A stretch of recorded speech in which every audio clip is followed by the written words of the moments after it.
Welcome to the future. Life is good, but it can be better. It's officially 2026, and you're listening to the DCPU. I'm Frank, back once again with my co-host Thomas, and today we're taking a look at what was then the most highly anticipated sequel to the DCEU's most popular movie, Wonder Woman 1984. And with this episode, we've officially reached the halfway point of the series. So without further ado, let's get into it.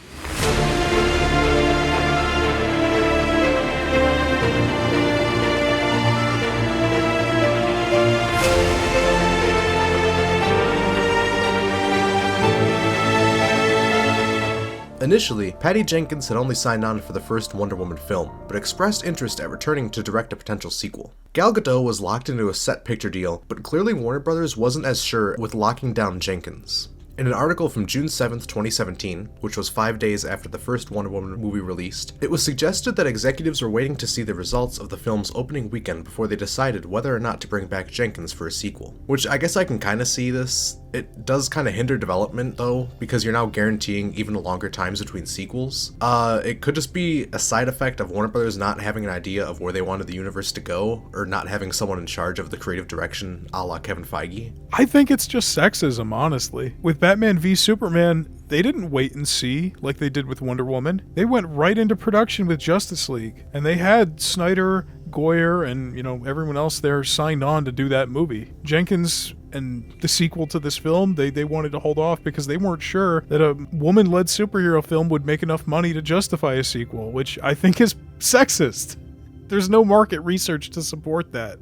I tend to agree, but the only thing I could say for them in their defense would be that this was off the back of the Batman v Superman debacle. I mean, it did go really badly, so maybe they were just waiting to see how the future of their universe was gonna go. In an interview with Variety on June 20th, 2017, Jeff Johns revealed that he and Patty Jenkins were working on a treatment for Wonder Woman's sequel, saying they had a cool idea for the follow-up. In an interview after Wonder Woman's release, Jenkins said that she would likely set a sequel in the United States rather than Europe. Toby Emmerich revealed in a separate interview that the film would likely take place in the past, somewhere between 1917 and 2017. Yeah, that really fucking narrows it down, doesn't it? 100 years. I don't know, somewhere between the first movie and literally today. On June 29th, 2017, Jenkins revealed that she would direct the upcoming Wonder Woman sequel during a Q&A session at the Women in Film screening of Wonder Woman. Jenkins would later backtrack the confirmation in a tweet saying, "Hey all, thanks for the excitement, but that wasn't a confirmation. Just talking about ideas and hopes, but still excited and hopeful. Semicolon, end parentheses."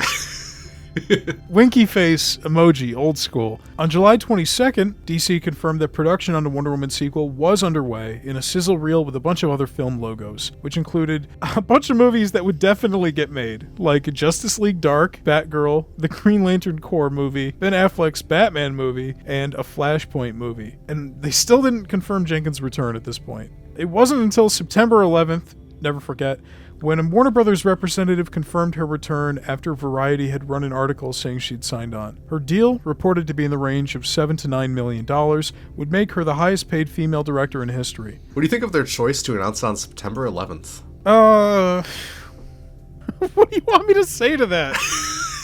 I just think it's weird, like they could have just waited one day. Yeah, that's true. I feel like it's a touchy day to release news on. On September 13th, it was reported that writer Dave Callaham had joined Patty Jenkins and Jeff Johns to write the film. Dave Callaham has an interesting filmography, with writing credits on the 2005 Doom movie, The Expendables, 2014's Godzilla, Zombieland Double Tap, and after the release of Wonder Woman 1984, the Mortal Kombat reboot, Shang-Chi, and Spider-Man Across the Spider-Verse. I was super ready to judge him based on the article that I was reading, because they led with Expendables writer joins Patty Jenkins to write Wonder Woman 84, but he actually has like a pretty decent track record in films. I probably would have given him a credit other than the Expendables in the title. Yeah, I was kind of surprised too. And he's not even the sole writer, because Expendables was co-written by Stallone. Before this, Jenkins and Callaham had actually worked together on an American remake of the 2011 Norwegian action comedy Jackpot. However, when Jenkins took the Wonder Woman job, she left the project and it soon sputtered out. Darn, I was actually really looking forward to that. Is that a joke? Yes. Okay. I've never heard of it in my life. No, me neither. And in my search to find more information about that project, I found out there's like 20 movies on Wikipedia called Jackpot. Oh, good. On January 21st, 2018, the PGA, Producers Guild of America, would announce that Wonder Woman 1984 would be the first film to adopt the Guild's new anti-sexual harassment guidelines that were created in response to the hashtag #MeToo movement. And bad segue here. On the topic of sexual harassment, a pretty big change occurred at Warner Brothers that we forgot to include in our Shazam episode. Somebody accidentally deleted it from the doc, and it wasn't me. Was it Jesse? It was Jesse, yeah. On March 18, 2019, Warner Brothers chairman and CEO Kevin Tsujihara would be ousted from the company after a leaked text conversation with actress Charlotte Kirk was published by The Hollywood Reporter, in which he seemed to promise her auditions and roles in Warner Brothers productions in exchange for sex. His replacement would be Ann Sarnoff, a former BBC executive and the first woman to be in Warner Brothers' highest position of chairwoman and CEO. On June 13th, 2018, Warner Brothers celebrated the start of production on the film by officially dubbing it Wonder Woman 1984 and releasing 2 photos, one of Gal Gadot and one of Chris Pine as Steve Trevor. The article also announced that Kristen Wiig was joining the cast as the Cheetah and that Pedro Pascal had joined the cast in an undisclosed role. They capped the article off by saying that fans could see Wonder Woman 1984 in theaters November 1st, 2019, which we now obviously know did not happen.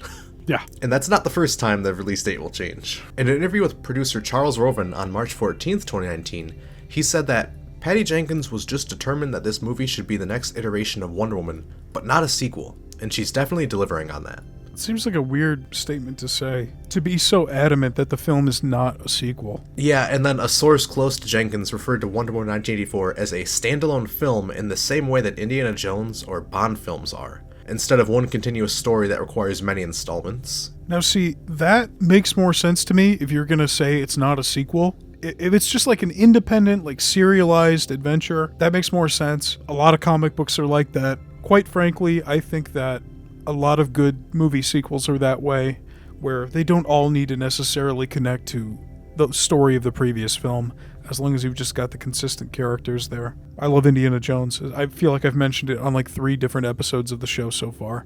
So, I mean, it is a great format to follow if you're going to do these pulpy comic book adventures. I just don't know if even before watching the movie, I don't know if I can agree with that, because they literally just announced that Steve Trevor is returning, and you have to know that he died in the first movie. I mean, they do say it in the movie, but to really get that emotional hit that happens in the movie, you have to watch the first one. So I don't even agree with them saying that it's not a sequel or like a standalone film. Most definitely. If you're going to bring back such a major character from the first film who died and make such a big deal out of it, because of course it's going to be a big deal. No, this is not going to be like an Indiana Jones sequel or James Bond or something. No. But I just mean, like, the idea of making comic book sequels that are more disconnected from each other in terms of plot, that's probably the way to go. Oh, yeah. But you're right, that is not what they did here. That is not what they did.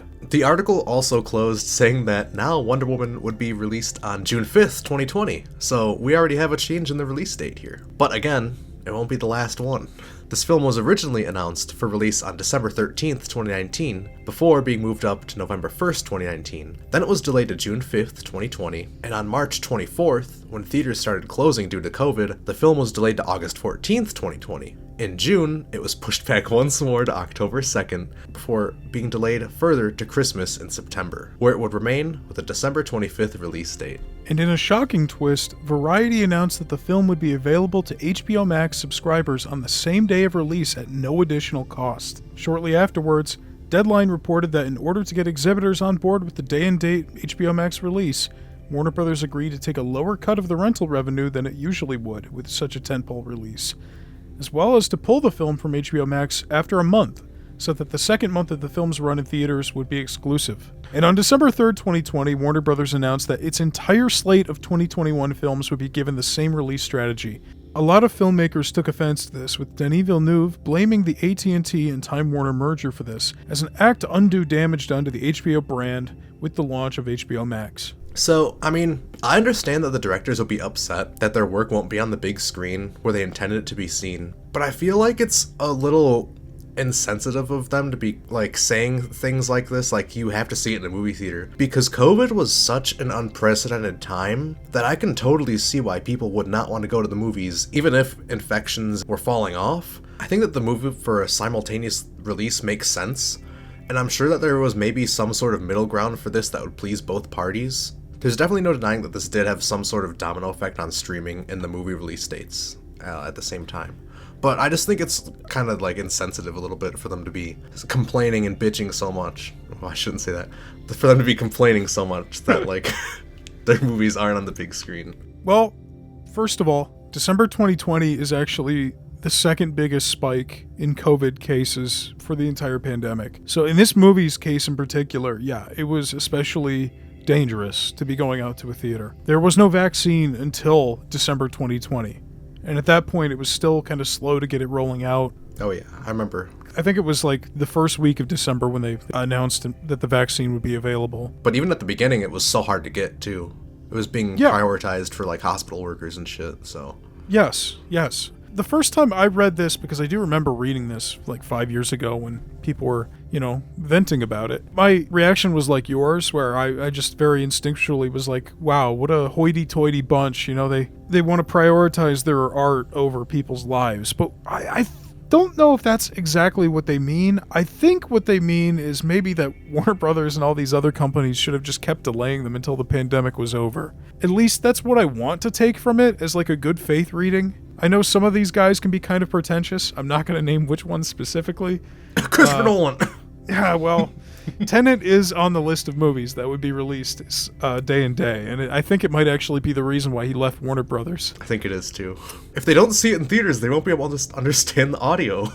Yeah, if they listen to it at home, they might actually hear people talking over the music. Yeah, I mean, if I was Warner Brothers, you're kind of in a tough place because the longer you sit on these movies, the more money you're just not making. Mm-hmm. But also, putting them out in theaters right now, you're not going to be making a lot of money in the first place, which they knew with this film because they delayed it throughout the entire year. So, not to play like Monday morning quarterback, but I definitely would have just kept delaying this into the next year. Because 2021, there were a few big spikes at the beginning of the year, but like by the second half of 2021, things were calming down a bit. I remember I saw The Suicide Squad in a theater, and that was in 2021, and there weren't even seating restrictions anymore at that point. But they had no way to know that would happen. No, they didn't, but this clearly wasn't a good time to release it, so I don't know. I think they should have just kept delaying it. But from the director's perspective, I can understand the frustration, especially if they've got like a financial connection to it. Because that was a big thing with like Black Widow, for example, was you put the movie on Disney Plus for a rental,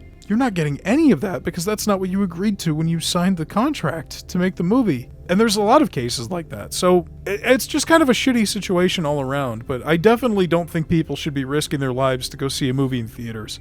Just watch it at home. Watch it on your phone, watch it on a plane, watch it on the toilet, whatever. A movie's a movie. I watch Lawrence of Arabia on my phone. Yeah. Jenkins herself had some thoughts on the topic, which she shared in a conversation with Aaron Sorkin during Variety's 2020 virtual FYC Fest. Quote, "When every single studio in town starts chasing the exact same thing, you're like, why doesn't someone differentiate themselves? In this case, I think what's going to happen is some studio is going to be smart enough to be an outlier, and all the great filmmakers in town are going to go there, and the theaters are going to favor their movies. Because right now, if there are studios that announce that releasing day and date on streaming is what they're going to start doing, every filmmaker is going to head to the studio that promises they're not going to. I think there's a sentiment right now that change is coming and there's nothing you can do about it. And I think that doesn't take into consideration the artists who can very much United Artists it up and make a big change." Shut up. I honestly, I think that is a very smart comment on the situation. I'm trying to think, was Universal doing that too? Did Universal do day and date streaming on Peacock? Because again, Christopher Nolan jumped ship from Warner Brothers, who he'd been working with for like 20 years, to go to Universal for Oppenheimer because of Tenet's day and day release on HBO Max. It sounds like it was 4 months after a film's initial theatrical release, but it was later announced on December 9th, 2021 that the window will be brought forward to as little as 45 days after a film's initial theatrical release. Yeah, 45 days, which I think has kind of become the new standard. Those 90-day box office release windows, they're gone.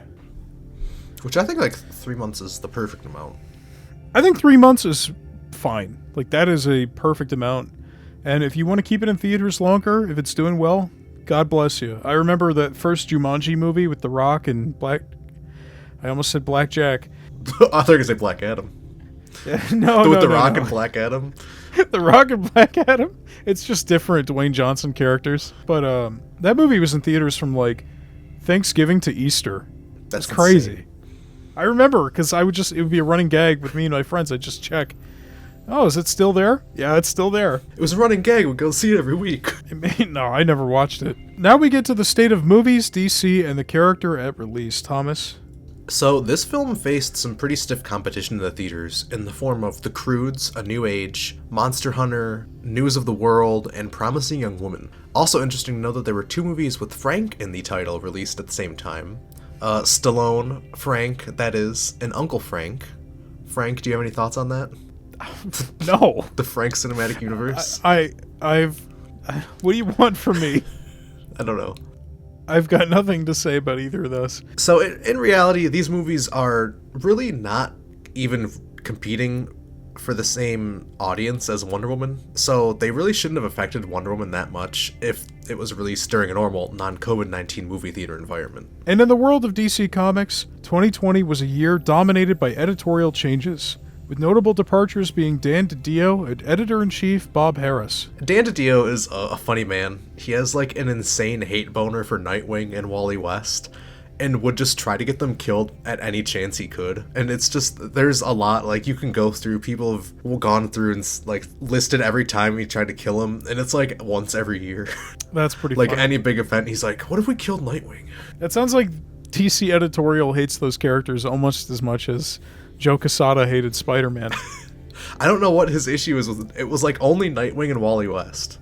He was a long-standing publisher, and there were claims that he was fired for, quote, fostering a poor working environment, quote, through excessive micromanaging. There were also rumblings of a planned event called DC5G, which would replace the main heroes by aging them out and replacing them with other characters taking up their mantles. This wasn't a popular idea, and might have been another reason for why he was fired. I've also seen a lot of rumors that Scott Snyder might have had a hand in it. In getting him fired?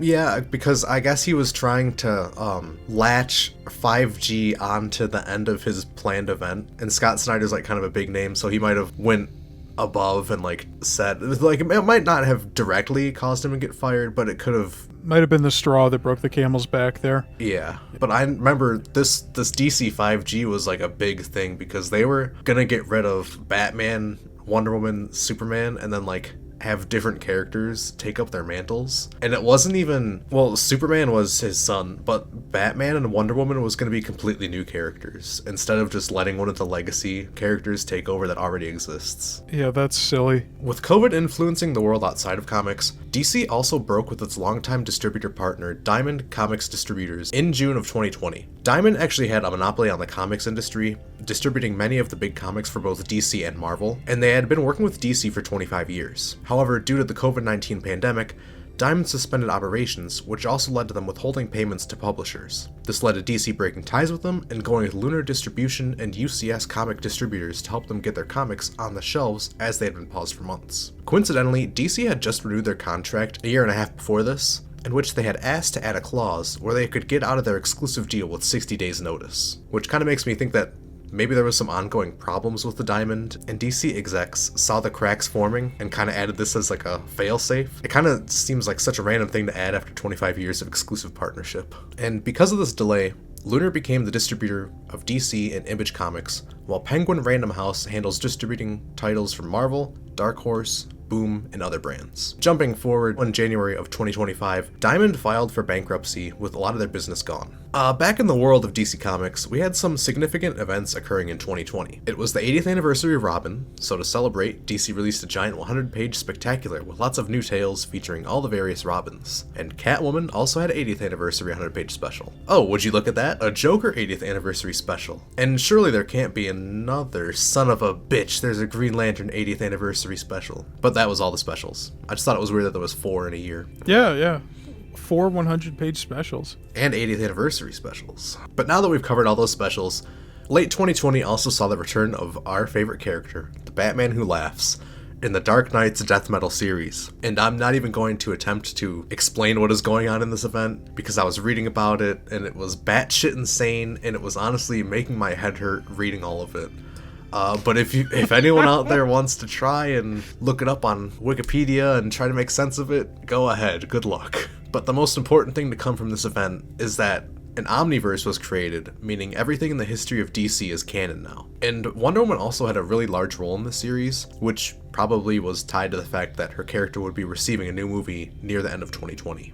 And with Wonder Woman in comics in 2020, Maxwell Lord was featured in a storyline spanning from issues 766 to 769, released across November, December 2020, likely a synergizing move for the film in which he's the main villain. There was a one-off comic, Tales from the Dark Multiverse, Wonder Woman, War of the Gods #1, a one-shot released on December 1st, 2020, telling an Elseworld story that turns George Perez's 1991 War of the Gods story on its head, featuring a Diana who's possessed by Hecate, who then goes on the offensive against DC's heroes. Since the end of the DCAMU in May, DC released 2 new animated movies, one of which was a Deathstroke film called Knights and Dragons, in which Michael Chiklis played Slade Wilson. It was originally supposed to be a 12-episode series that would run on CW Seed. That's a weird name. But it was repurposed into a direct-to-video animated film after the first episode was released. CW Seed was a free streaming app that you could get to stream all your favorite CW shows, if anybody had any. They had done series like this before with a Vixen animated show. I remember that. A The Ray show and a Constantine animated show. I don't remember that, but I do remember the Constantine show on NBC, and I remember getting really pissed off when it was canceled. I think it's a continuation of that because they folded that into the Legends of Tomorrow, right? Yeah. Thomas, you have a story about Michael Chiklis? Well, not the real Michael Chiklis, but one.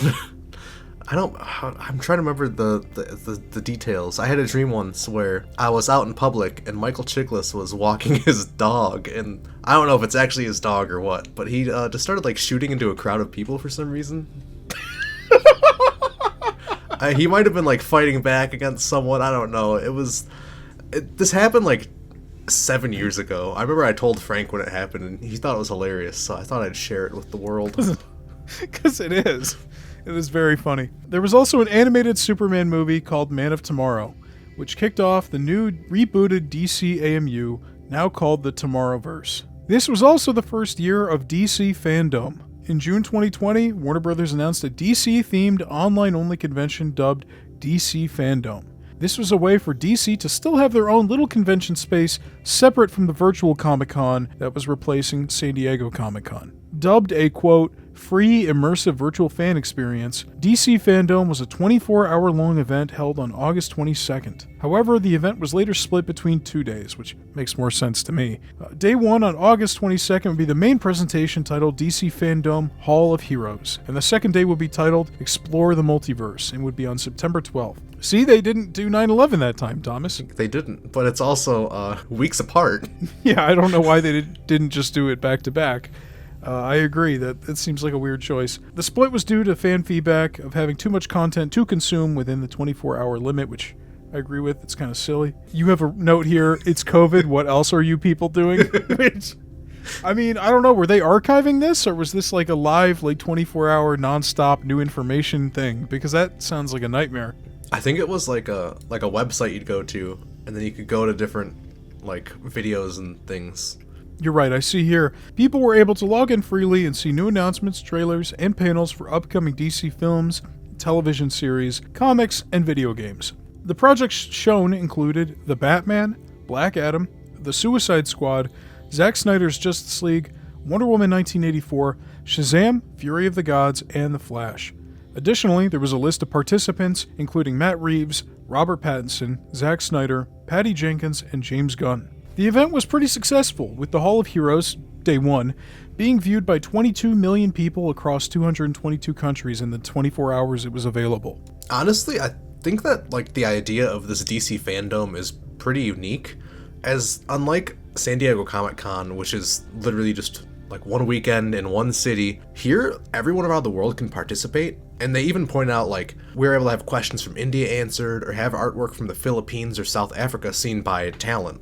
And we'll see the numbers for the next fandom increase a lot as well. And it's kind of crazy that after that, they just kind of dropped support for this once COVID ended in favor of going back to the normal convention circuit. Like, I think you should still show up at the conventions, but I think it's really interesting that they were able to get everyone around the world together to celebrate DC. Yeah, it makes me wonder if it was just really expensive. Because you're right, like if the numbers go up next year, which we'll talk about next episode, I think, or 2 episodes from now, whenever that's closer. Yeah. Cost is the only thing I can imagine. And maybe getting all of the talent that wouldn't be there for a normal San Diego Comic-Con panel. Like, maybe there was 22 million people, but I wonder if some people just only went for, like, the movie stuff. Like, maybe they have further breakdowns of who actually watched what. But I would think that it's at least a way for them to get people into comics more. I don't know. Yeah, it seems like a good thing to have for the brand, regardless. I don't imagine it could have been that expensive. It was just a live stream and a website. But I agree, instead of having to rely on people making bootleg recordings of panels and trailers and stuff from San Diego Comic-Con underneath their jackets, everybody can just watch the stuff freely without having to worry about it being taken down or not being able to see it at all. Additionally, DC announced that fandom would reopen for a virtual premiere of Wonder Woman 1984 on December 15th, 2020. The premiere would feature behind-the-scenes content, a virtual red carpet featuring Patty Jenkins, Gal Gadot, Chris Pine, Kristen Wiig, and Pedro Pascal, answering fan questions, a musical performance by Hans Zimmer, and a sneak peek of the film. And now we get into the plot synopsis and discussion. As a child, Diana participates in an athletic competition on Themyscira against adult Amazons. After being knocked off her horse, she takes a shortcut and remounts, but misses a checkpoint. Antiope removes her from the race for cheating, explaining that anything worthwhile must be obtained honestly, while her mother, Hippolyta, advises her to be patient in her pursuit of glory and honor. Not too much to say there. That's the opening of the film. I noticed that we get Hans Zimmer back. Rupert Gregson-Williams did the score for the first movie, so it's good to see Hans Zimmer come back from Batman v Superman. This opening theme is very bright and orchestral, but you can hear the Wonder Woman theme underneath it, which I thought was cool. I did wonder why we were going through the trouble of having another childhood flashback with a Gal Gadot voiceover like we did in the beginning of the first movie. All so we can learn the lesson, don't cheat, in a sequence that takes like 11 minutes. I agree with that wholly because it started and I'm just like, did we really need this? We already spent 40 minutes on Themyscira in the first movie. And overall, this doesn't really do that much for the plot as a whole. It doesn't do anything, really. To earn things honestly is one of the messages of the movie, I think. I mean, the message is kind of muddled, which we'll talk about when we get to the end, I think. But it just felt very superfluous. Definitely didn't need it. The action's fine, little kid Diana running around, whatever. You could have cut all this and I wouldn't have missed it. It was good to see Connie Nielsen and Robin Wright again as Hippolyta and Antiope, but still. Could have cut it and then just saved fucking 10 minutes from the runtime. And probably like $10 million or something from the budget. Yeah, some of the CG in it looked a little wonky. Yeah, a little bit. Like, it looked visually fine for the most part, but I might have mentioned this in a previous episode, but I have a very high tolerance for cheap CGI because when you're dealing with stuff like this, it's never going to look believable to me. Like, I can see Iron Man flying around in Endgame or whatever, and it might be more, quote, realistic, but I know that Iron Man is not a real guy, and my brain will never recognize that there is a man flying around in a suit of armor. So it's like, I can buy cheaper looking CGI because I'm already suspending disbelief and using my imagination to some extent. But there were some scenes in this movie where I was taken out of it a little bit because of how cheap it looked. What do you mean Iron Man's not real? Oh, I'm sorry. Fuck! I didn't know. Thomas is crying on the call right now. Yeah, Hans Zimmer is great. I almost felt like his music here was like a little bit different from anything of his I've heard before. I don't know what it was, but something about it. It just sounded brighter, Yeah, maybe that's what it was. I mean, he's done a shitload of music. Like, he did all the music for the Pirates of the Caribbean movies, too, and that's very bright and orchestral and adventurous, and I was getting more of that than I was the DCEU stuff he did before. He's got range. But yeah, I think that's all I really have to say about that. Just didn't think we needed it. Yeah, by the point little Diana was going down that slide, I was just kind of thinking to myself, what's the point of this? Yeah. In 1984, Diana is working at the Smithsonian Institution in Washington, D.C., while secretly performing heroic deeds as Wonder Woman. New museum employee Barbara Minerva, a shy geologist and cryptozoologist, has trouble getting noticed by her coworkers, but quickly finds a friend in Diana. I like how within less than a minute of being in 1984, quote, the present, the film establishes how much of a shithole 1980s America could be. Literally, the first thing we see is a guy littering, and then we see another guy almost run people over with his car with a giant visible exhaust cloud behind him. So much of American media, at least for the past 10 or 15 years, has mythologized this time period, and it seems like new cultural products are reheating the nachos of 1980s pop culture with shit like Ghostbusters and Stranger Things. So it's refreshing to see something, especially something with such a big budget and a large number of eyes on it, have a clear disdain for the time period. Do you want to talk about the mall scene, since it cut it out? Let's talk about the mall scene. My first note about it is the guy dangling a kid over the balcony a Michael Jackson reference? I don't get it. Did he do that? Yeah. He was like hanging his son over the balcony. I don't remember. You've never heard of that? He was dangling a blanket over the balcony. Look, a father knows best, okay? But I kind of liked how campy the mall fight was. Like, it wasn't very serious, and she was just kind of dispatching of them, like, quite easily. It wasn't, like, super villains robbing a mall. It was just some fucking guys. Yeah, it reminded me of the Chris Reeve Superman movies in terms of like the tone and how the action is executed. Mm-hmm. It's just something a little weird about it, like something kind of loose, like it's a heightened reality, but the stakes are really low and everything is colorful. You notice it here, but it's consistent throughout. There is amazing set design and costume design. Like all around, the production design for this movie is great. Well, I've never seen the Superman movies, but it does... You've never seen the Superman movies? You've never seen Superman by Richard Donner? No. All right, I'm out of here. Okay, bye. Unbelievable. You're right. It's like doesn't have a lot of stakes, and it just kind of seems like an opening set piece kind of thing. But I did like how they use the environment in it, and then obviously it does end up having like some sort of repercussion on the plot. So it's not totally just a throwaway fight. I think the one thing that I did hate about this right away was she's clearly in the spotlight and like stopping these crimes in front of people, which is kind of going back and making that I hid away for 100 years line like kind of a lie. But here she's literally stopping criminals in broad daylight and not hiding herself. At least here, she gets away with it because she destroys the security cameras. And I guess one of the smart things about setting it in the past still is that there aren't people with a smartphone in their pocket that could just record her. But by the end of the film, there is some truly cataclysmic shit going on that I don't think you could walk back from and retcon to the point where in Batman v Superman you could say she doesn't exist. Yeah. I liked that Diana worked at the Smithsonian. I thought that was very cool. It makes a lot of sense. And I do think the film makes good use of DC as a setting visually and like incorporating parts of not just the Smithsonian, but like they use the DC Metro for a bit and a lot of buildings and landmarks to make the film more visually interesting. Like it actually has a sense of place to it, which in the first Wonder Woman, yes, they're in London, and then they're in some nondescript no man's land and Eastern European village. It just kind of got lost to me where exactly they were. It had no real identity of its own, but that's one thing that this film has over the first Wonder Woman, I think, is a real sense of place. It could just be because, they were in 1917 London, so it can't be that similar, but like you could kind of set dress DC to make it look a bit more closer to the 80s than the 1917s. Well, I also mean more so the stuff after London, because it's like these are just gray hills and craters and ruins and shit, and it all just looks the same. Gray Hill Zone. Zack Snyder's Sonic the Hedgehog.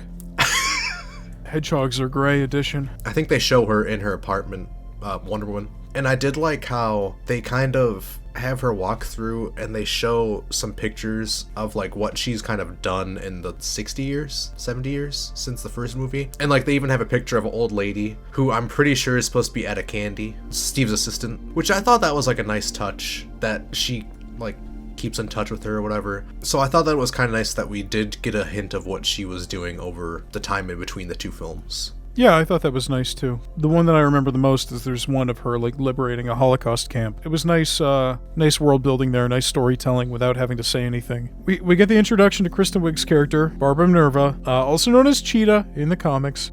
I don't mind her in this role. I think the 4 lead characters in this movie, the actors all do a great job. Even Gal Gadot, I mean, don't get me wrong, there's some parts of this movie where she does a dog shit job, but I think she does a little better in this movie than the last movie. Was I the only one who got that impression? I don't know if I'd say she did great. I think she was fine. I didn't say great, I said she did better than the first movie. Okay, then I'll agree. But I think the 4 leads are good. She's definitely the weakest of them, but my point is Kristen Wiig does a great job with a very one-note character. I mean, Minerva is basically a walking character trope. Such a played-out trope, especially just in superhero movies. I mean, it's essentially the same as like Michelle Pfeiffer's Catwoman, or Jim Carrey's Riddler in Batman Forever, Syndrome from The Incredibles, Jamie Foxx as Electro in Amazing Spider-Man 2, Guy Pearce in Iron Man 3.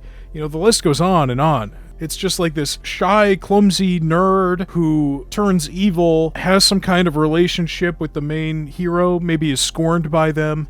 It's such a played-out trope. I think Kristen Wiig does a good job despite that, but she does not have a lot to work with in the movie. Very, very tropey. Immediately from when they introduce her, they're like, oh, do you know where Barbara Nerva is? Oh, that's me. I met you last week. I was like, do we really need to do that? Like, that's so overdone.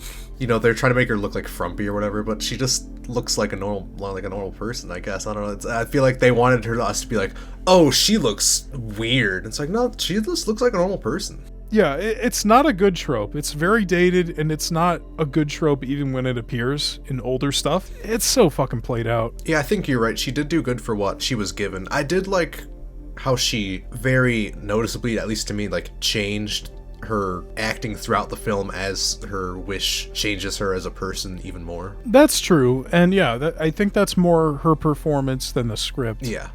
And also, it is kind of nice that she doesn't just turn like that, you know? She kind of does still continue to help Diana across the movie until the third act. Like, even after she's killed a guy, she's still helping Diana find clues and telephoning her across the country. She didn't kill him. I think she killed him. At the very least, broke all his ribs. I think, I know we know who the character is, but I did kind of think that maybe if I didn't know going in, I might be surprised that, like, kind of halfway through, she's kind of turning more evil. Because she does kind of have, like, a moment where she just kind of snaps, which is when she's beating up that guy, but... So after this, the FBI asks the museum to identify stolen antiquities from a robbery that Wonder Woman recently foiled. Barbara and Diana notice a Latin inscription on one artifact, the Dreamstone, claiming to grant the holder one wish. Neither one openly takes the inscription seriously, but after Diana saves Barbara from an assailant by secretly using her powers, Barbara wishes she was strong, sexy, and cool like Diana, and thus unintentionally acquires the same superpowers. Because Diana yearns for Steve Trevor, her lover who died heroically in the last film, he is resurrected in another man's body and they are reunited. And here's where the problems start. Yeah. This is completely skipping over the introduction of Maxwell Lord. Yeah, it introduces him at the beginning of the next one. But, I mean, clearly he's introduced here at least.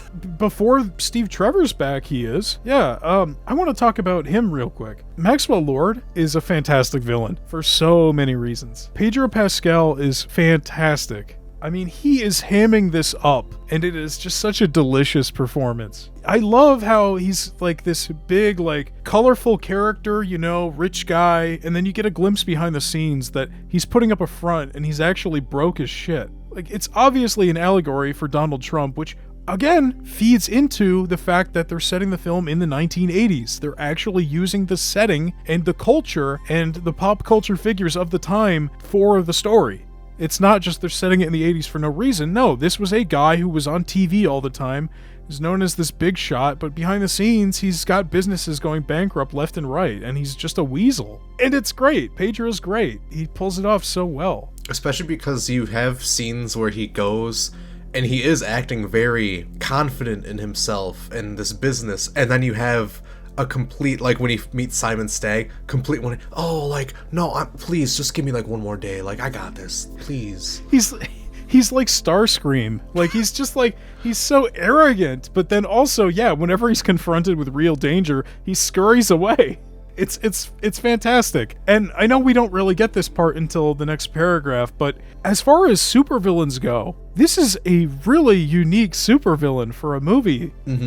Like, normally it's some guy who's got really strong physical abilities, or he has an army, or he has some kind of, like, death machine thing, but this guy's got the ability to grant people's wishes.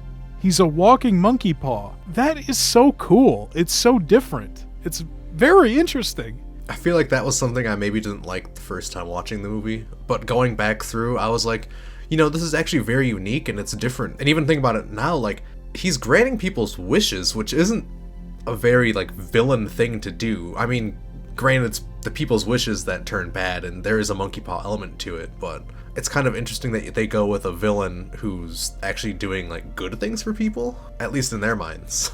Yeah, it's just so interesting, and it plays, again, into his, like, appearance as, like, this generous, suave guy, you know, one of these great men of history, when behind the scenes he's secretly fucking these people over. Mm-hmm. I think this might also be another reason, like Kristen Wiig's character being so flat.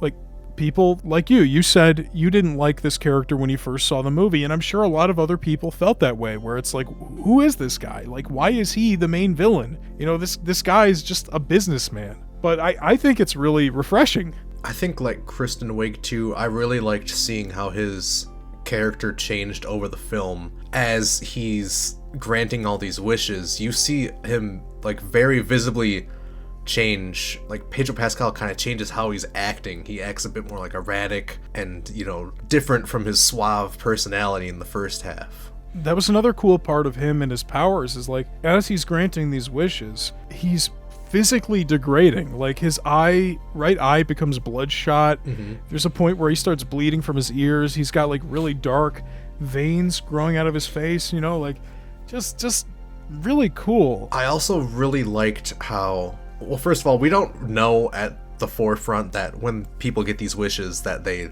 lose something. And I liked that aspect of it because, I mean, obviously we do figure out before the characters, but we can see, like, Wonder Woman is weaker.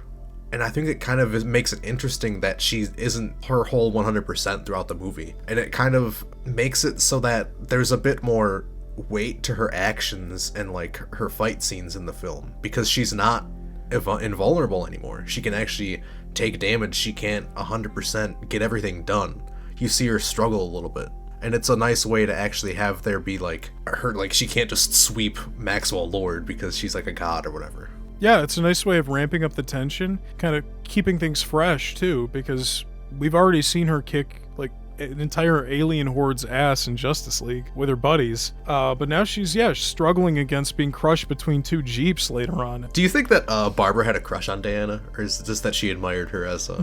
No, I think she had a crush on Diana, 100%. I kind of thought they were going to hook up for a second, until I remembered that Steve Trevor was going to come back, and Diana was going to rape him, or rape the guy who she's possessing. I guess we could talk about that now, because it does say... Let's just talk about it. Well, okay, first of all, everyone has this problem of the fact that he is coming back in someone else's body. When here's the meat of it all. They could have had him just come back.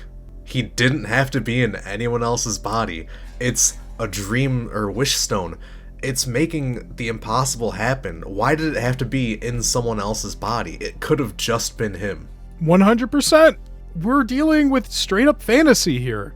I mean, Maxwell Lord grants a wish that erects a giant stone wall out of the ground like he's a fucking earthbender from Avatar. There's no reason why Steve couldn't have just been created out of nothing. Could have saved a lot of backlash for themselves if they just had him just appear. Yeah, and so what actually happens is we are 50 minutes into the movie, and Steve is reintroduced after Diana's wish, possessing the body of another man, Quantum Leap style. And not only do they, spend the evening together, but Diana fucks this guy. And I understand Diana being caught up in the moment of seeing Steve alive again after like 65 years, but she's got to recognize how creepy this is later on in the movie, right? And then we cut to the morning after, and my next note is, oh, she does recognize it immediately, and she doesn't care. For us, it's Chris Pine, but then they show him looking in the mirror and it's clearly someone else.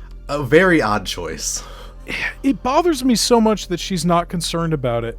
But, like, I had written the note, I'm like, is she so swept up she doesn't realize that this is creepy? No, she does. She still fucks him anyway, and she is completely content with just living with this guy who's taken over by Steve for the rest of this guy's life. She's not concerned about the ethics of the situation. The only thing that her and Steve are concerned about is how it happened and how the stone did that. And that's what sets them on the trail of pursuing Maxwell Lord. But she's not concerned at all about the fact that she's essentially killed a man. They never talk about it. Not once. At this point, we're about 50 minutes into the movie, and Steve is only just now being reintroduced to us as an audience. Lord hasn't even used the MacGuffin yet, and Minerva hasn't had a heel turn yet either. So, while I've mostly enjoyed the film up to this point, I was already feeling that the rest of it was going to be kind of a slog, because we haven't really had all the pieces set up yet nearly an hour into the film. Yeah, there was a lot of stuff watching the film too where I'm like, this did not have to be in here. Like, there's that whole scene later when they're flying in the plane and they're going through the fireworks, and that was like 5 minutes, and I'm like, why are we doing this? Well, I'm a defender of that. I thought that was gorgeous. I mean, it's gorgeous, but I think it was really nice for the two of them. That is one of the scenes I would keep. If I was cutting stuff, I would definitely keep that. I have a note here that, you know, I noticed Diana's not being led around by Steve anymore. Mm-hmm. She's not naive, and she even knows how to navigate the human world better than him now, which I thought was a really fun way of flipping the dynamic from the last film on its head. So that's another thing that I really enjoy over the first movie. It's cool, like, and he gets to see, I mean, I'm compared to her, I'm sure that this shit's like way crazier. Yeah, we've gone to space. Yeah. It again, makes really good use of the setting. Going back to that scene in the plane, because we're just jumping around now, I thought that was a really clever and organic way to work Wonder Woman's invisible jet into things. Like, do you know the story of the invisible jet in the comics? It's probably just that she has a fucking invisible jet or something. It is 50 times crazier than that. It is Silver Age bullshit. I love Silver Age bullshit. In the comics, there's a version of it that is actually a shape-shifting alien that I swear to God, there is a shape-shifting alien that Diana befriends, and when the alien dies at some point, it stays in the shape of a jet because that's what it was before it died. So it's just an alien corpse that she's flying around in? She is riding around in the corpse of her dead friend. That's awesome. I love that. The race in DC, they're called Lancinarians, so look that up, folks. Thank you to friend of the show, Debbie, for telling me about that. That's fucking awesome. Crazy.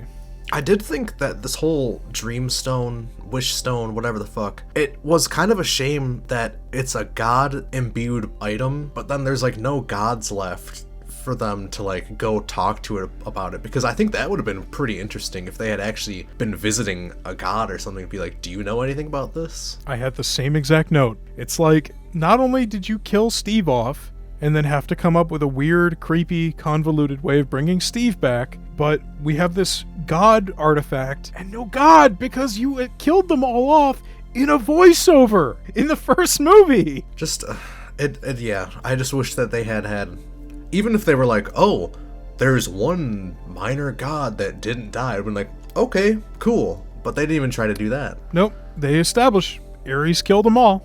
One last note, and this is around the party where Lord is seducing, because this is completely omitted in the plot synopsis. Yeah, it is, you're right.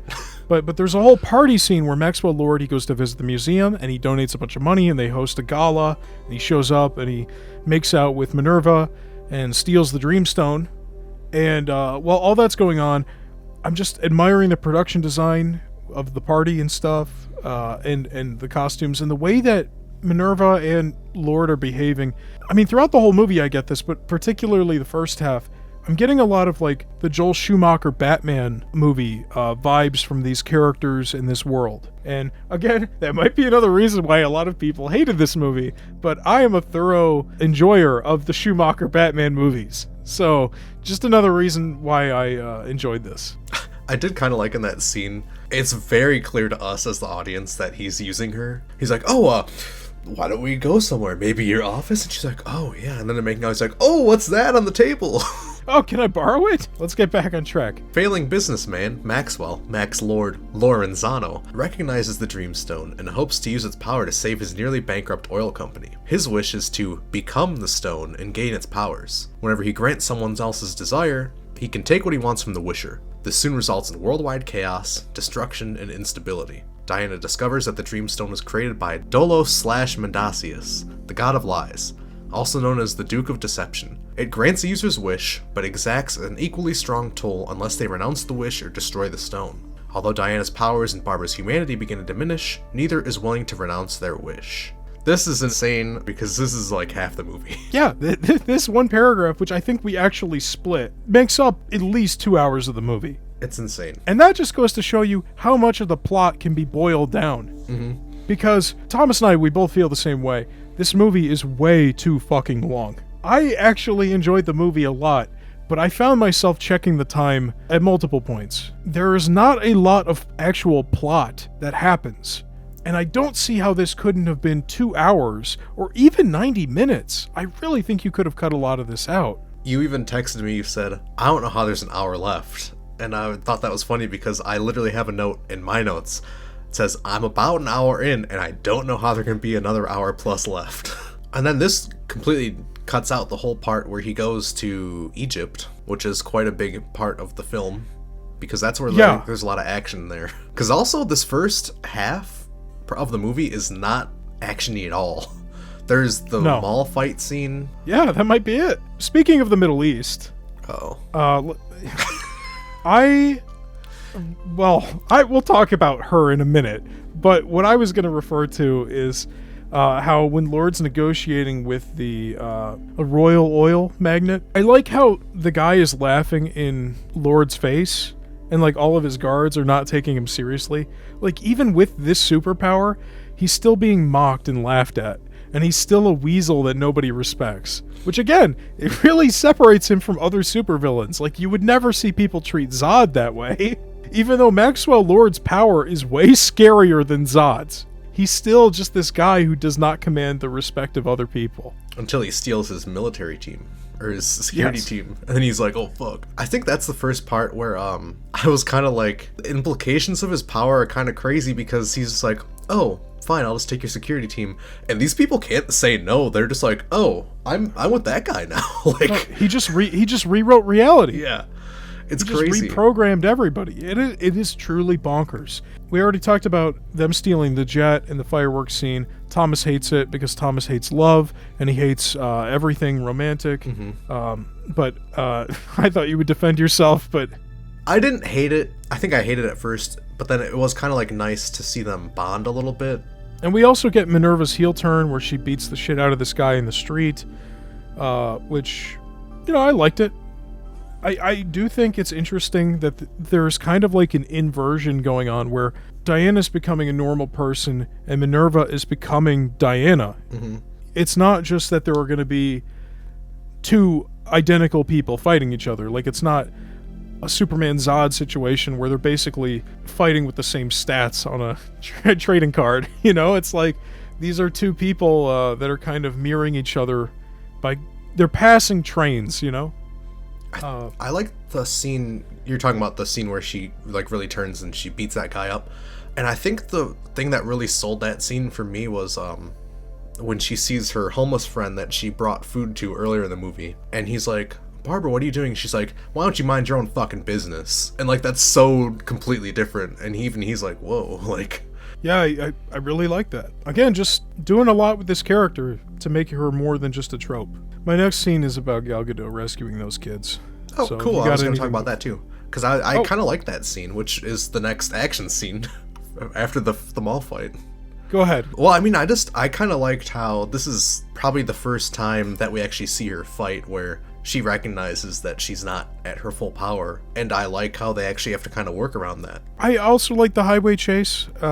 I thought it was nice. It was a little goofy to see Wonder Woman running on foot next to the cars at like the midpoint of that fight, but I like how Steve contributed to it. I like how he can contribute to it, because she does need the help for once. I like the fact that Lord is like when Wonder Woman hops onto the hood of his car, he's like, whoa, look at this lady. Or when they pull up next to him and he's like, oh, hi. Yeah, just again, Pedro Pascal stealing the show here. And you get an all-time worst delivery from Gal Gadot when she's screaming at him from the hood of the car. Give me the stone! Yeah. Max von Lord, where is the stone? It's really bad, really bad. But I do think for most of this movie, she's fine. And after this, she rescues some kids from getting run over. And normally, you know, this would be something that warms my heart, but it kind of made my stomach turn a little bit, seeing Gal Gadot rescue those Egyptian kids, considering all we know about her and her affiliation with Israel. Look, in the Wonder Woman episode, we went very soft on her. Like, we were trying to avoid it as much as possible, but it's written into the plot of this movie that there is a giant wall that divides two groups of Middle Eastern people. Yeah. Based on ancient land claims, and there's just no avoiding it. So to see her rescue these Egyptian kids kind of made me a little sick. I'm not gonna lie. She's such a staunch defender of like the IDF and shit, and they make a whole big deal out of the stolen land and the wall for like the next 10 minutes. Yeah, it definitely. was just really strange. Like, it probably would have been strange in 2020 because it was no secret how she felt about things then, but in 2026? Ugh. Yeah, it definitely made me raise an eyebrow. I'm like, Especially because they didn't really need to go to Egypt. I don't know. They could have just not had this whole scene where they go on to another continent and then go right back to where they just came from.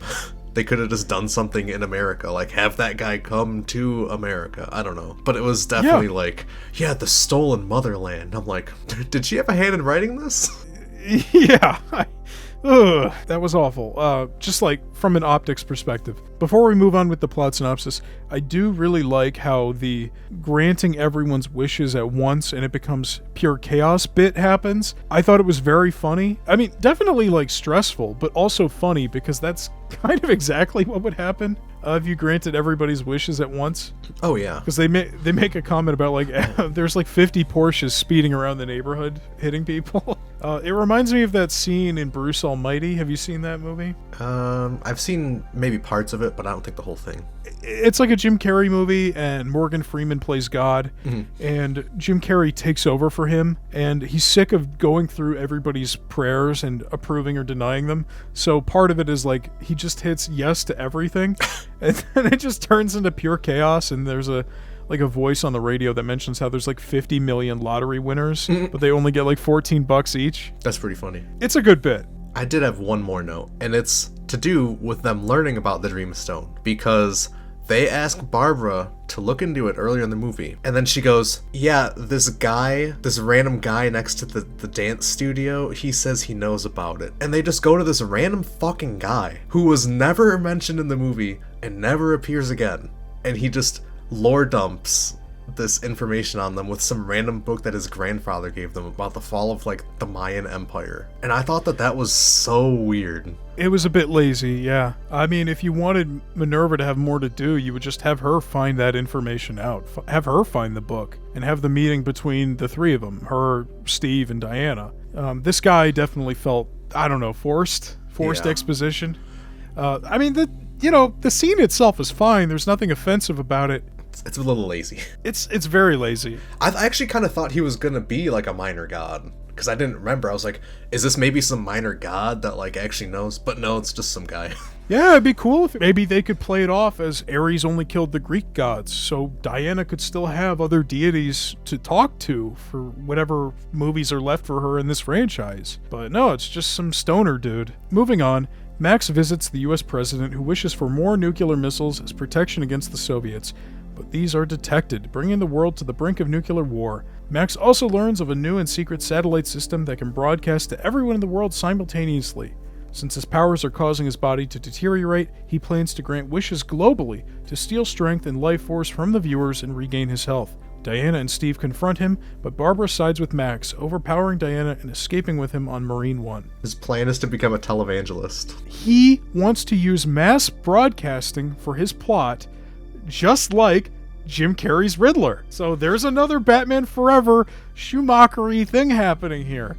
And also, it just seems very appropriate that, yes, a villain would use television in a movie set in the 80s, because television is evil, folks. I don't know if anybody else got the memo or if we've all forgotten, but television's bad. It is? Yeah, I'm sorry to break it to you, Thomas. This is just like Iron Man level. Yeah. But I thought that was a really clever way of, like, you know, how would Zod take over the world? How would Steppenwolf take over the world? They use a giant machine and a laser to blow up everything or terraform the planet. But what is Lord trying to do? He's trying to use television. Again, it just plays into the story and the settings and the character. It just works for me. But around this point, yeah, we have our big fight with, our first big fight with Minerva and Diana.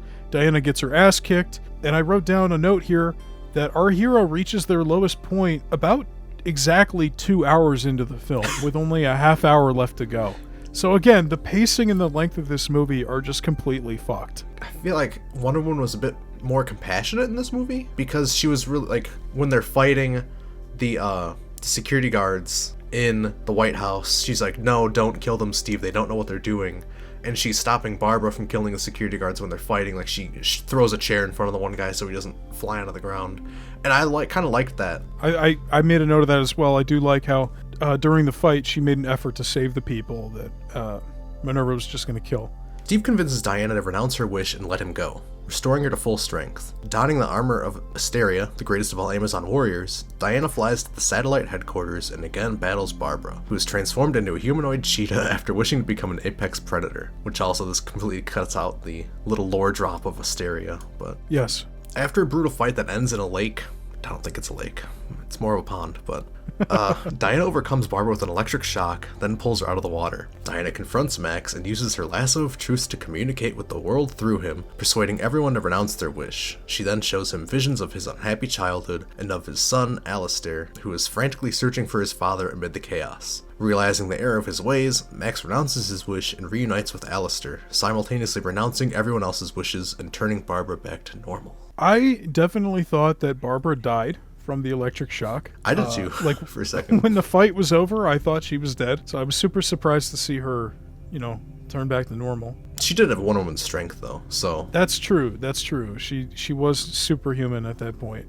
Or metahuman, excuse me. I think Cheetah looked really bad, so they were smart to keep her in the dark and keep the fight very short. And for most of the movie, she's just wearing, like, she's kind of evolving into Cheetah by, like, changing her clothes and her hair and her demeanor. She's kind of like Maureen Ponderosa from It's Always Sunny in Philadelphia. I didn't think it looked horrible. I think the head kind of looked weird because it's like cheetah body and then just like normal human head.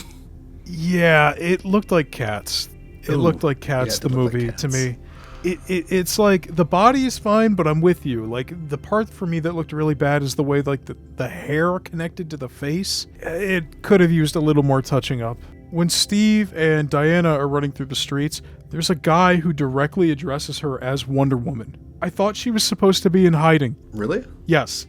There's like ADR or something. There's like a guy on the street who's like, Wonder Woman, what do I do? I don't know what to do. And it's like, she's supposed to be in hiding. And here is a person off the street in Washington, D.C. calling her Wonder Woman. I thought Bruce Wayne would have no idea who this lady is. But I mean, like, I wrote this note down before we see her possessing Lord at the end. But, like, you can't convince me that the world's greatest detective wouldn't dig up this person's identity just from this point and everything before it. But then we get to the finale where she possesses him with the lasso of truth, or causes him, you know what I mean, not possesses him, but it's just, there's no going back from this. You are completely throwing the continuity out the window. It's not even the fact that, like, everyone knows who she is, but also, like, it's the fact that there was just chaos going on that would clearly be in the record of humanity, where, like, oh, they're, because the wishes don't undo, like, people knowing about it, which I thought it might be at the end, like, everything goes back to normal and no one remembers, but... Right, like a Spider-Man No Way Home situation, where, you know, you just make everybody forget. But no, you're right, they don't do that. And this is, like, something that would be a bigger deal than, like, the Cuban Missile Crisis. Mm-hmm, because literally nukes were launched. Nukes were launched, and on the surface, a bunch of other crazy shit was happening. People are dropping dead left and right. There's no way that this wouldn't be in the history books, or that people would just, like, casually forget this one crazy day in history. Do you have any thoughts on the montage of him going on TV and giving a speech and then everybody granting the wishes. What about it? I love the pandemonium, but there is something deeply cynical about the end of this movie. It's the idea that's communicated that everyone on Earth would only wish for selfish things.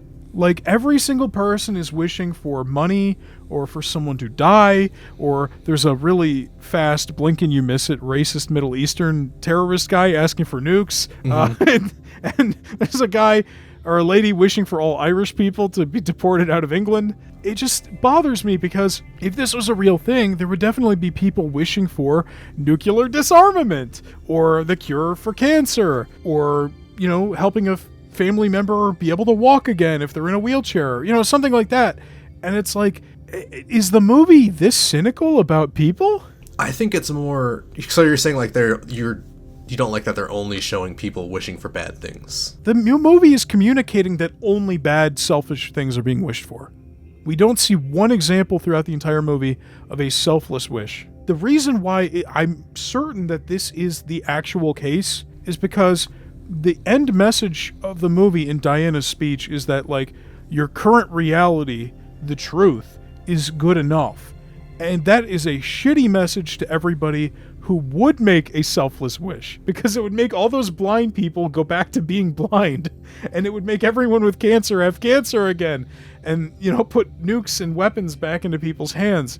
So the only way the climax would resolve in a satisfactory way, based on how they wrote it, is if you take that as literal, that there are no selfless wishes. Mm-hmm. It's the only way to read it for the ending to not be a total downer, because it would undo all the good stuff that people would wish for.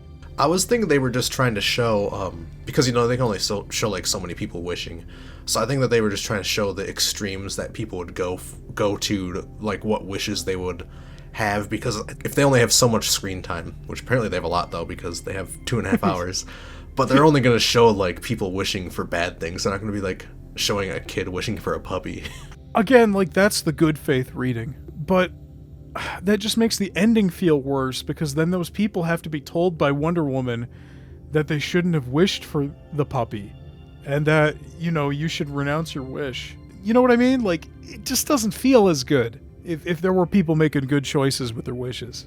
Yeah, I think the ending is a little complicated, the way that she has to, like, talk to all the people through him, and then, like, he has his own realizations, and then she's talking to everyone. It gets a little convoluted for me. I wish that it was a bit more straightforward, like maybe just stopping him alone. Well, it's too bad your wish couldn't have been granted. No, I had the same note. Like, it is a little, again, we're talking about this wish, dream logic, like the magic stuff. The rules with Maxwell Lord's powers, they kind of fall apart a little bit here at the end, because I was under the impression he had to touch people to get that wish granted. Like, he makes a point of touching the president, touching the Egyptian oil baron, but then he's communicating with people through television, and he doesn't have to touch them anymore. It's a completely one-sided communication, because he's not seeing all of them. They say when he finds out about the telescope, it's saying it's beaming down, and then it's beaming up from him to the satellite, and then beaming down. So, like, he's technically touching them through particles. Oh, that's why the laser tunnel is there. Yeah. Okay. So he's, like, touching them that way. I must have missed that part, because I was wondering what the hell that thing was for. I missed that. That makes a lot more sense now.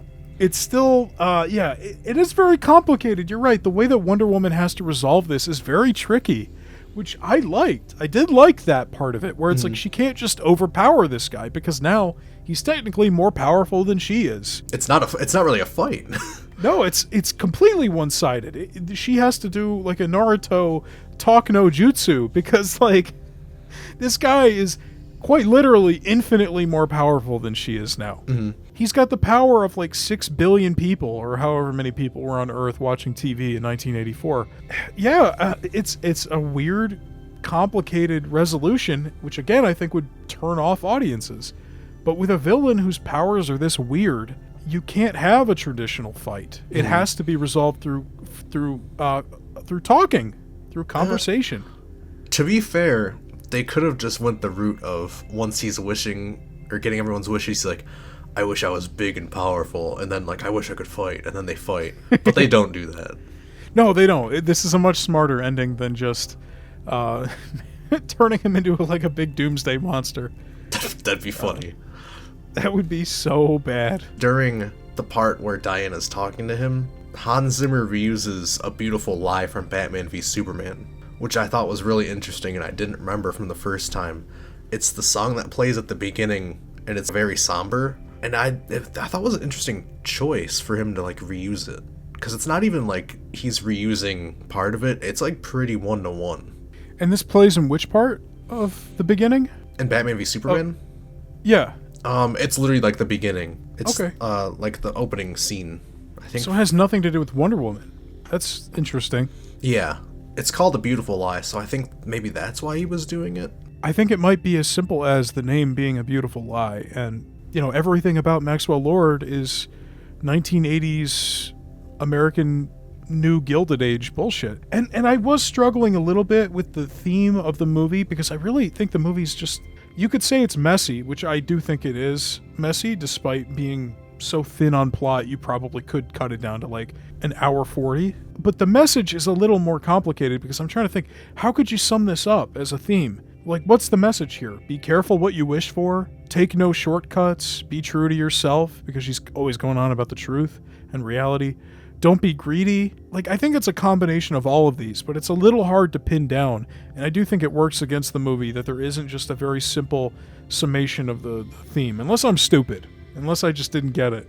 I don't think so, because I feel like they were trying to do that whole thing at the beginning where she's like, oh, you can't cut corners, or like you can't cheat, which I feel like they were trying to include to tie back into the end, but then it really doesn't tie back in at all, which just convolutes the message even more. Yeah, like, because I guess they're trying to apply that to, like, Steve, and it's like, you know, you can't cheat and bring Steve back to life, but that's not, like, cheating. You know? I guess break the rules? I don't know. It's a little messy. I will say that's probably not the movie's sharpest moment. I do like the imagery of Diana through the lasso of truth, through Maxwell Lord, through the particle laser, communicating with like every TV on Earth. I think like the imagery is very cool. I do like how she speaks to everybody, and it kind of brings the world back to their senses. I do like how the movie resolves, but because we're working off wish logic, and we also have to work around the constraint of Diana being someone who's been in hiding, which is something about it being a prequel again that works against the story. It's a little tricky, and I don't know if the movie rides that line completely by the end. Yeah, I will say the whole plot, to me, it feels very like comic booky to me. Like the story, there's like campiness to it, but then there's like some weird mystical sci-fi shit like the Dreamstone, and then even defeating him, kind of like, I don't know, it's different to me. Again, going back to Maxwell Lord's powers, it is very comic booky in the sense that this is not something that's cinematic. Mm-hmm. There's nothing about Maxwell Lord's powers that are cinematic or visually exciting, but as something conveyed through speech bubbles on a page, it makes a lot more sense as like an idea a writer would come up with. I also liked how they didn't reveal immediately that she had the lasso on him, because they do make a point to show her trying to throw the lasso at him, and it gets blown back, which I don't understand how she actually got it around him in the final bit, but whatever. It's magic. But then I did kind of like how they didn't just spoon feed it to you, like you see it go around and then he starts changing his ways or whatever. He's like, you're not talking to me, and she's like, no, I'm talking to all them. One last note, I do like how at the end the villains aren't dead. Mm-hmm. Even when I thought they were going to kill Cheetah, they don't kill her. Maxwell Lord is still alive, and Maxwell Lord's like a big supporting player in the DC comics. Like, isn't he the one who like funds the Justice League International? Justice League International. So if you wanted to reboot the Justice League team in the DCEU, Maxwell Lord's still alive, presumably still going to be rich somehow after this, or still kind of scheme his way into, you know, like, my point is, he's still there. He's played by a very great actor. You keep him around now, you can use him for other shit. What's funny about that too is that I feel like it's a bit of a bait and switch, because there's a very iconic, I believe it's Final Crisis, where Maxwell Lord actually like turns evil or whatever, and Wonder Woman snaps his neck and kills him. So I feel like they were kind of doing a bait and switch where they're kind of like teasing that if comic readers know like, oh, she's gonna kill him or whatever, but then they don't do that, which is fine. Nice. But I think it was just interesting to point out. Also in the comics, I didn't know this, I'll just mention it quick. Apparently he's like a telepath or something. He has like telepathic powers, which I didn't know. Maybe that could be worked into this movie in like a hypothetical continuation of this movie. You could have Maxwell Lord with telepathy or whatever because he was standing in the particle laser. And like he's mixed with the Dreamstone presumably, or something. Yeah, mixed with the remnants of the Dreamstone, but also just the fact that he was using this like particle laser to physically touch other people's minds. Mm-hmm. And in the present day, it's winter, and Diana meets the man whose body Steve possessed. In a mid-credits scene, Asteria is revealed to be alive, living among humans, and also secretly heroic. Which is, it's cut out of this, but Asteria's Linda Carter, and she was some Amazon who held back all the warriors while the Amazons escaped back to Themyscira. It's when they originally left to found Themyscira. Yeah. Yeah, it was cool to see Linda Carter. I don't think the implication is that she's going to continue to be a character in this universe, like the plot synopsis from Wikipedia is implying. I mean, I think she was going to be in the third film, but I think she was going to be evil. Maybe. I don't know. That sucks. As for the part where Diana meets that guy, yeah, weird. Very weird. I did kind of remember. I thought that they went on a date Hooked or up? something. Yeah, and I was like, that's even weird. But I'm glad that they didn't. Yeah. But that's Wonder Woman 1984. And so we get to our next section. Did it work? So, do you think that this was a worthy follow-up to 2017's Wonder Woman? Hot take of the century. Century is pushing it. With the caveat of this being way too fucking long, I think I might actually like this movie more than Wonder Woman. Which is not a take I was expecting to have as recently as this morning before I watched it. Because all I've heard is just a barrage of negative shit about this movie, but I actually liked it. Like, it's messy, it's too long, but the production design is great, the four leads, Gal Gadot does a serviceable job, and the other leads do a great job. You know, I love the villain, I love the concepts. I don't know, it's so much of the 2017 movie did not hold up for me when we watched it for the show. Like, I still liked it, but there was a lot of it that didn't hit me the same way it did when I saw it in theaters. And this movie just hits me in all the ways that movie didn't, where like this is colorful, this has interesting things going on, whereas the other movie was kind of just a straightforward ripoff of Captain America 1. I wonder if you'd feel different the next time, because this was your first time watching it. Yes, I did not see this movie when it came out. So I wonder if going back and watching it in a couple years, what you'll think. If it'll still hold up as good. Did you think this was a worthy follow-up? I did. I think while I definitely agree it's way too long. Could have cut like the first Themyscira scene. You could have just trimmed a lot of scenes throughout. I have talked shit about this film before and saying I didn't like it. You talked shit about it as recently as last week. I had texted you after I watched it. I said I'm going to eat my words because I actually really enjoyed the movie watching it this time. The Wish being like the main antagonist of the film was interesting, and it was doing things that other superhero movies don't do, because there wasn't, kind of like last episode where you said like Black Mask was the villain and the final fight was like just them versus some guys. This was not even a front, like there's the final fight with the cheetah, but then the real confrontation and the real final fight isn't really a fight at all. So it's a bit different. Yeah, it's a speech check in a role-playing game. But was it a sequel? Yeah, I mean, you wrote this in here as a cute little reference to when they talked about it being more like a standalone adventure like James Bond or something. I think you made a really good point earlier on in our episode here where you said, like, Steve is such a vital part of this for the lesson that Wonder Woman needs to learn for the story that they wrote here. It wouldn't work without him. And to really give a shit about Steve, you've really got to watch the first one. So I would say, yes, this is a sequel. The final question I have here is, would you have rather it been set in the past or in the present? That's a tough call because, you know, I would like to see what Wonder Woman's life is like now in like a post-Justice League world. And we never get a contemporary Wonder Woman sequel because, spoiler alert, this is it. We see her show up again in a couple appearances, uncredited cameos or whatever. But we never get another Wonder Woman adventure in the modern day after Justice League. I don't think I would have said it in the past again, but I do think the idea of having Wonder Woman sequels throughout the 20th century as little standalone adventures is not a bad idea. But this is like a story that's working in the kind of people and the kind of conditions that were present in the 80s. Like, you really did have people like Maxwell Lord. Like, you've got one now as the fucking president. So I really like that it's set in the past, not because it's set in the past, not because it's set in the 80s, but because of what it does with the setting versus like 95% of other movies you see, especially blockbusters. I wouldn't have done it, but I will say they executed it way better than I was expecting. I feel like personally, I probably would have liked if it was set in like the present timeline a bit more. First of all, because it would have not undone what she said in the first movie where she said she left humanity for 100 years. I think it would have been interesting to see how she would work in the modern world, because we have seen her in the past already. We maybe could have seen her interact with other heroes. I didn't hate the setting that they chose for it, and I did think that it worked pretty well with the times and how it utilized the 80s. I would have also liked to see how she would have taken to the modern world, especially because we never really saw her in the modern world that much in Justice League or Batman v Superman. I'm lukewarm. I'm like 50-50. And now we get to the aftermath of release.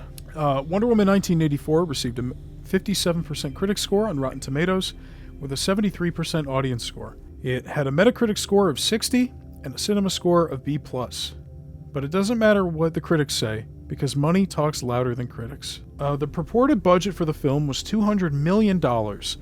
This was the highest budget for a DCU film since Justice League's $300 million budget, although Aquaman was said to potentially top out in the range of $162 to $200 million. And looking at the budget of the films, they're so high. We have some crazy expensive films coming up, and it's really crazy to me that they're allotting budgets this big, especially because sometimes it's hard to see where the money really goes in these movies. Yeah, like with this one in particular, we talked about it. Most of the movie is in Washington, D.C. It's in one location. But you've got this whole opening sequence in Themyscira, and then you've got the stuff in the Middle East, and we both agree those sections don't work particularly well, so you could have saved a lot of money by cutting those out. If you cut out that 10 minutes, you don't have to pay Connie Nielsen, you don't have to pay Robin Wright, you don't have to do all this CGI, you don't have to go to wherever they filmed it. They probably could have saved like $20 million right there. Yes, exactly. And it didn't add anything to the story. It wasn't particularly impressive as like spectacle. The film made $16.7 million in its opening weekend, and in an interesting piece of trivia, over 10,000 private screenings were held for the films, resulting in $2 million or 12% of the opening weekend money. Obviously, this film was released during the height of COVID-19, so the box office results are going to be shockingly low in relation to any movie released pre- or post-COVID box office. It's kind of funny that if Warner Brothers hadn't changed the release date like 20 times, the movie might have actually made a decent sum of cash, because it could have dropped before COVID, or they could have held off until after the peak of the pandemic.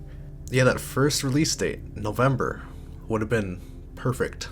Instead, the final totals for the film are domestic, $46.8 million, international, $122.8 million, for a total of $169 million, which is 20% of the first Wonder Woman film's total gross. And this may look low, but believe me, the box offices will go lower. The film actually lost Warner Brothers north of $100 million, which is more than the losses of Justice League and Birds of Prey combined, to put things in perspective. What do you think of this box office for COVID times? Because, like, honestly, considering the fact it was released mid-peak of COVID, I think 169 is actually kind of impressive. It's definitely impressive. I mean, you've got seating and capacity restrictions to take into account for the theaters that had reopened, assuming that there were some that were still closed.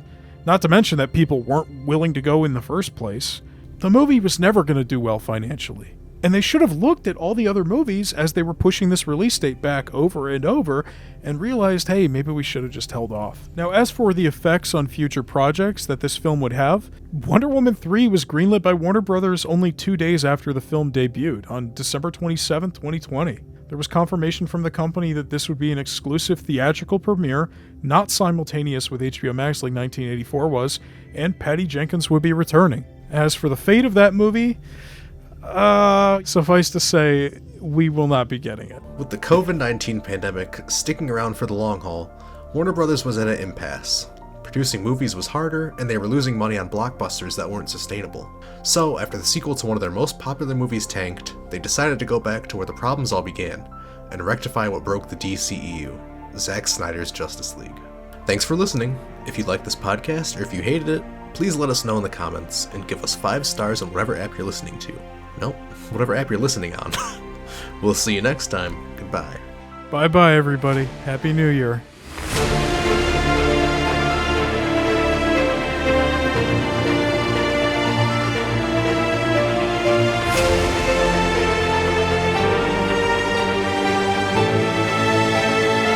I bet they would have done like a 2000, Wonder Woman 2000. Wonder Woman 2001. She stops 9/11. Well, she'd stop 9/11, and then she'd realize that she changed the truth. So she takes her invisible jet. Oh, no!